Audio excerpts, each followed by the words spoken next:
Hi, I'm Michaela Wittgen with Scouting on Air, the first television program by Scouts for Scouts out of Lake Orion.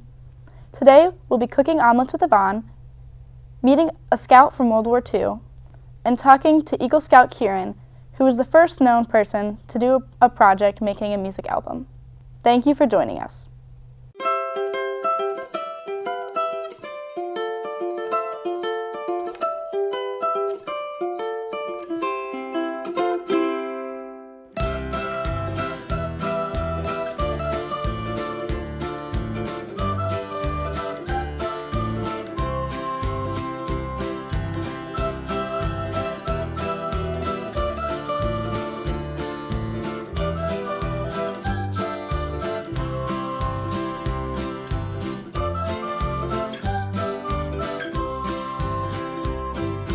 Hello and welcome back to another cooking segment.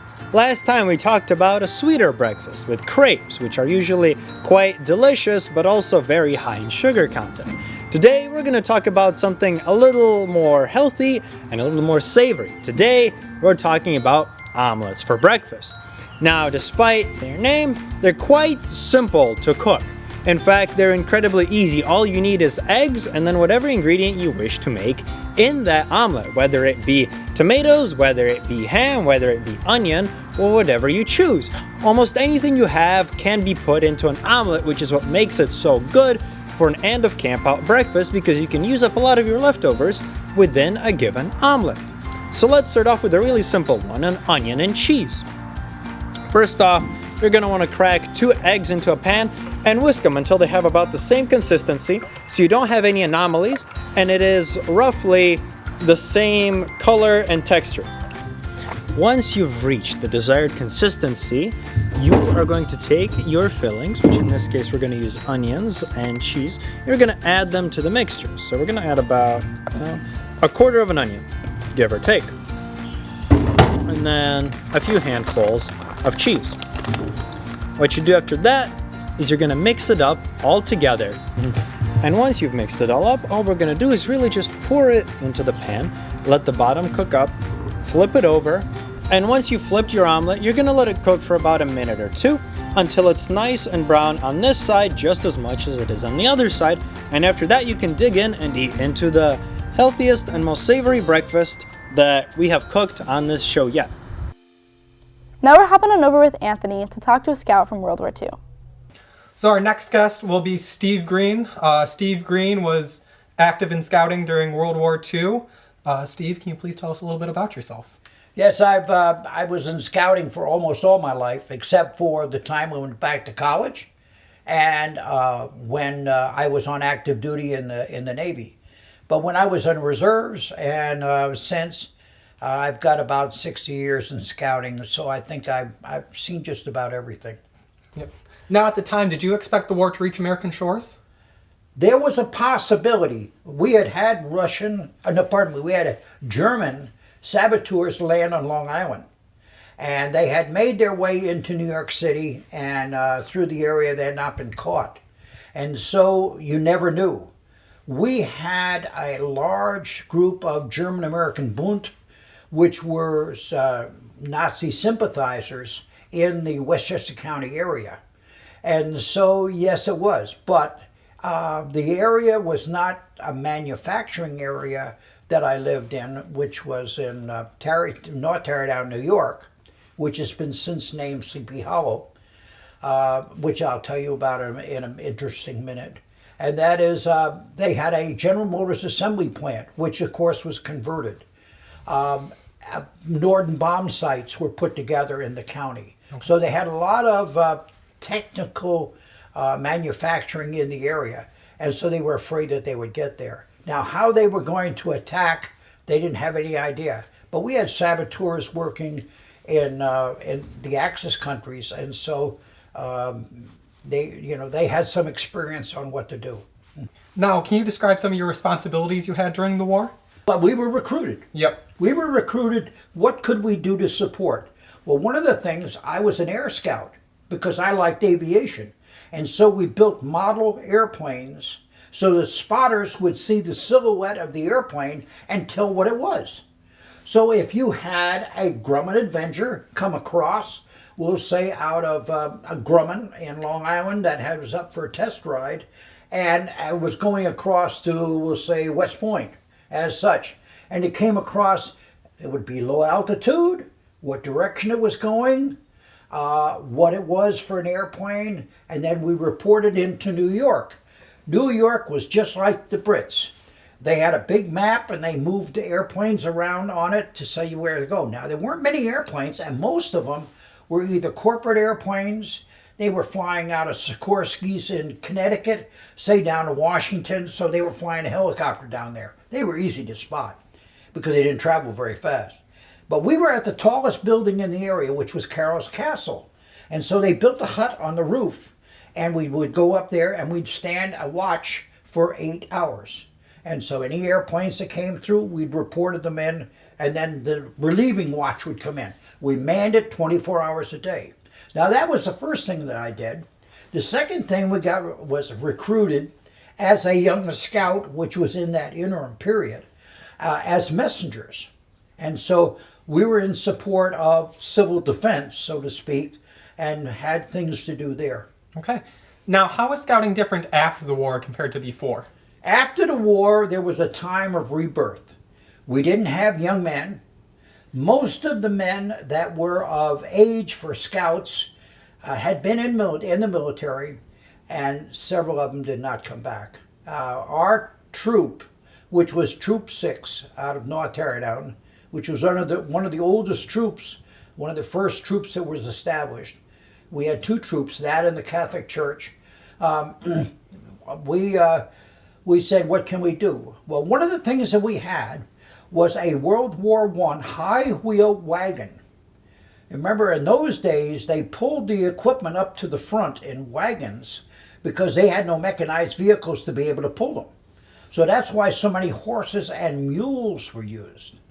But we were in support with these high-wheel wagons collecting paper and cardboard. And so we would pull these things. Now, if you know anything about the Hudson Valley, there isn't a hill around here that corresponds to the hills in the Hudson Valley. They are steep and they're hard to negotiate. It would take us, with a load of paper in this wagon, high-wheel wagon, it would take us 6 boys to push it up to where we would tie the paper together, and then they would get it like once a month. So we had a crew that would go out and collect newspaper, magazines, whatever they could at that time. Then that would go into the war effort, so you didn't have to cut down trees to make paper products like the cans that mortar shells would be in, or the cans artillery shells would be in. They were all packed in cardboard.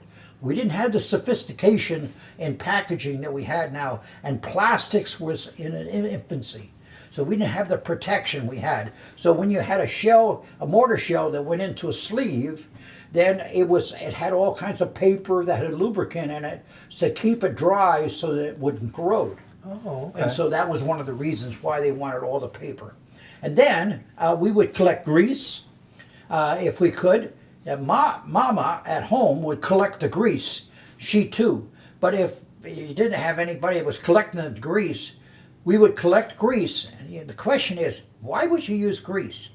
Grease contained the ingredients for nitroglycerin.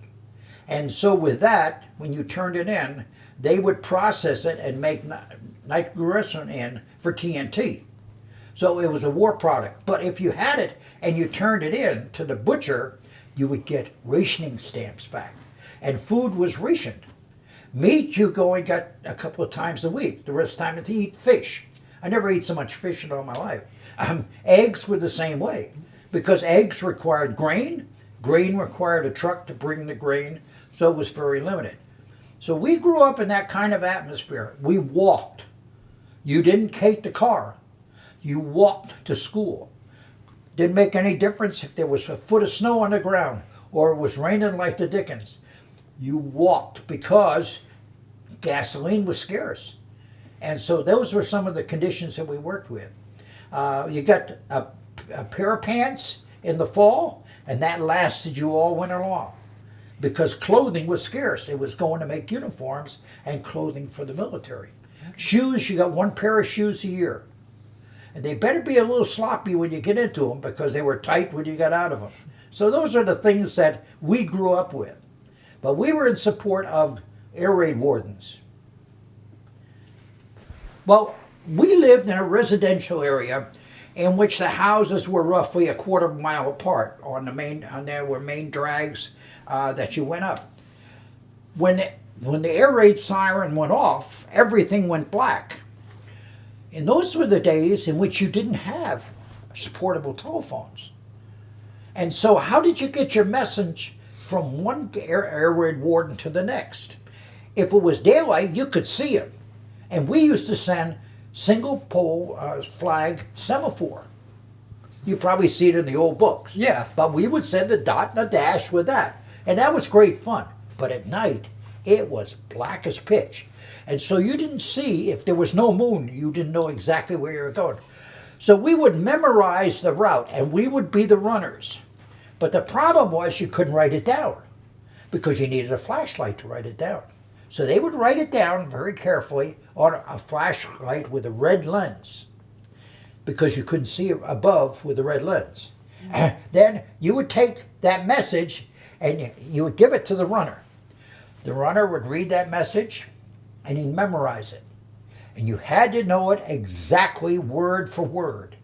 And then you took off and you walked from one air raid wardener to another air raid wardener. And then you repeated the message. You better have it right. Because then he would give you the reply to take back to the first one. And so that's how messages were transmitted. So we used the old single flag semaphore, and because that had no radio signal with it. And secondly, we used the brain and we all walked in the dark because we didn't have any flashlights. You couldn't flash on it. Then we would walk around with the air wardens, and every house had to have a bucket of sand. Now, why do we need a bucket of sand? To put out the fires. To put out what kind of fires? The magnesium fires. Ah, you remember well. Okay, magnesium. We had bombed Germany with incendiary bombs, and they were afraid that if we got attacked, somehow they would be dropping incendiary bombs on all the production areas. The only thing that would put out an incendiary bomb was a bucket of sand. And the sand you would put over the top of the burning incendiary, and it would snuff it out so it couldn't spread. If you poured water on, the water would make it spread and it would not go out. So every house had to have a bucket of sand. Then we would check every house for blackout curtains. You couldn't see outside. Everybody had their lights out. Or they would have a real dim light, just enough to be able to get around. Blind people didn't have any problem. But you had to know where everything was. So you would go out and you would go with the air raid warden. We would walk around the house in the dark, walk up the driveway, check and see if there was any light that was coming through the cracks around the windows. Then if a car went by, you had to make sure that you only had half of a headlight, because otherwise it would point up and you didn't want anybody to be able to know that there was a vehicle moving. So we did that, and then we did whatever else the air raid warden wanted us to do, and so that's what we did out there. But yes, we went back and forth on it until the war came to an end. And then when the war came to the end, when VJ came and VE Day, they were big celebrations. And so we were part of the celebration, so it was really great. We really felt that we had contributed to it. In fact, I thought my eagle would be looking to the left, but instead it came in looking to the right. When it looks at the arrows, it means that the eagle is at war. Yep. When it looks at the peace at the leaf end of it, those are the palms of peace. Then it's looking at peace. And so those are things that we learned about. Summer camp. We had a summer camp. We got special dispensation to get gas to go to a summer camp. The summer camp was an old CCC, Civilian Conservation Corps camp. And we lived in like barracks where there were bunks. There was one shower, and there was probably 30 kids that had never been away from home. We ate like that we were military style. and we had 2 wings that we had, and then that was towards the end of the war, and we could work on merit badges and advancement. Merit badge program was good. We kept that up pretty good. You had to have in those days only 21 merit badges, but that and no project as such. But yes, we did. So those are the things that we did there. But the war effort was a unified effort in support of the military. And there wasn't any dissonance in that. Everybody was on the bandwagon of supporting. And we would do free things like we'd be in, one of the chances to wear a uniform, we'd be at a community sing where people would come in and we'd have slides on a screen that was set up in the football field, and we'd be in the stands and we'd all sing. And that was one of the activities we'd have. So those are things that we could do. Yep. Well, thank you for inviting us into your house today. For Scouting on Air, I'm Anthony Goatley. Oh, it's a pleasure, really a pleasure. And I'm a firm believer in scouting because men make boys that will be men in the future. Thank you. My name is Michaela, and today I'm joined by Kieran. So, I know that you had an interesting Eagle Scout project. Could you tell us about it? Yeah, sure. So my project was a album that was focused mainly on helping people with depression and anxiety get over the troubles and tribulations of their mental illnesses. It's mainly supposed to be used as like a supplement to more professional forms of help or mental help, such as like therapy or counseling or like actual professional music therapy. But I'd still hope that it helps somebody in some way. Who was the beneficiary for your project? The beneficiary was Dr. Lee at Southwestern Oklahoma State University. I know it's kind of far away from where we are now, but I actually came up with the idea for the project when I was down in Oklahoma for a trip to visit my brother who went to college there. And when I introduced the idea for my project to him, he took me to Dr. Lee, and with her help, I kind of formulated the idea of the project into what it is today. Who helped you make your project? So my project, I kind of recruited a lot of the people from my band class. I had three of my friends play their woodwind instruments in a little like improv woodwind ensemble that was inspired by painting by Claude Monet. And I had my friend Leo play bass on, I think, track number 2, which, yeah. And then my brother, Dawson, played a tuba solo, which was pretty cool, on track number 2 as well. How did you introduce this to the members of your band class? I just kind of selected people that I thought would work well in playing with each other and playing like, I don't know if this makes sense, but like within each other and like adapting to each other's tones and ideas. This is mainly for the improv ensembles or ensemble. Yeah, I just selected people from my band class that I thought would work well together, and that was kind of it. How many tracks were in your album? There were 4 tracks, Ambient 1, Ambient 2, and then track 1 and track 2. They're kind of split into 2 volumes. How long did it take you to create your project? My project, it kind of took a while. It took a lot longer than I expected. It took about a month and a half. Most of that was planning and just recording stuff myself and trying to figure out how everything would work out. But recording, it only took like a day, like I guess 2 hours within that day, even if that, to like record other people's parts. What's the title of the album and where can we find it? The title of the album is Music for Mental Health, and you can find it on all sorts of streaming or music streaming services such as like SoundCloud, Spotify, YouTube Music, YouTube, maybe Apple Music, I don't know, all over the place. So I heard that you're related to a famous musician. Could you tell me a little bit about that? Yeah, so it's not a very, it's a pretty distant relation, but Buddy Holly is my second cousin once removed. What got you into music? Music has kind of been a part of my life, like for, I guess basically as long as I've been alive.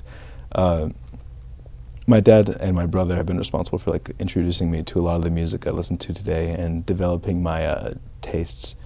And even like with creating music, there's been a lot of musicians in my family. Like obviously there's, or not obviously, but like as I said before, there's Buddy Holly, but my uncle and a lot of just my extended family work a lot with music and making music and have music careers of their own. Was this your first time producing music? Yeah, it was. I've wanted to make music for a while now, and I kind of just saw this as an excuse to start. Or like, yes, oh no. And what instruments do you play? I play drums, guitar, and tuba. What's your main instrument, and how did you get introduced to all the others? I'd say, I guess my main instrument is actually tuba, because that's the one I play in band, and probably the one I spend the most time with. But guitar, I think, was the instrument I started playing first, and I was interested because I just wanted to play guitar after watching the pink fluffy unicorns dancing on rainbows. And I didn't take it very seriously until, I guess, around 2 years ago, where I started practicing more heavily. And then drums, I also picked up around 2 years ago, and it just kind of came to me more naturally than the other two instruments, and I think it's been my favorite since then. What have you been able to take away from your Eagle Scout project? I think what I've been able to take away most of this project is, I guess, learnings on leadership. I initially started this project with like a very specific vision in mind, and I would kind of like just, I don't know, drive through anything that got in my way. But along the way, I kind of found that allowing people to contribute their own ideas and to be creative within my project and like kind of use it as a space to express themselves was kind of the best way, or kind of the best method of making this project making this project the best version of itself, which makes a lot of sense considering this is a album focused on, you know, helping people with mental illnesses express themselves or find something to relate to. Why do you think that earning the rank of Eagle Scout is important? I don't know, I think it's kind of the ultimate way of like proving that you express and I guess live by the principles of scouting. What would you say to any scouts thinking about doing a project like yours? I'd say don't be scared of doing something new, because even though you know, maybe it's never been done before you, and people are telling you it's not really like doable, it's not really like a conceivable project. If you put the effort in, and if it, I guess, you know, follows regulations and all that, it is something that can be useful, and it's something that can be done. So what does scouting look like in your home troop and in your community? Unfortunately, I think scouting in Davisburg, which is where my troop is based out of, is not really like the biggest activity, or I guess like perceived the best. My troop is, well, it was relatively small. I think there were only like 10 people in it, but fortunately we've kind of gotten like a lot of new younger scouts recently. I think we're up to, actually I don't know, I want to say it's like 20, maybe more, which is really nice to see. And I'm hoping they'll all stay in for a while. But yeah, my troop is mostly younger scouts. I am the oldest, obviously, because I'm 18 now. But I think below me, the second oldest person is like 15. So yeah, we're a pretty young troop, but they're all pretty cool and good and responsible. It's nice to see.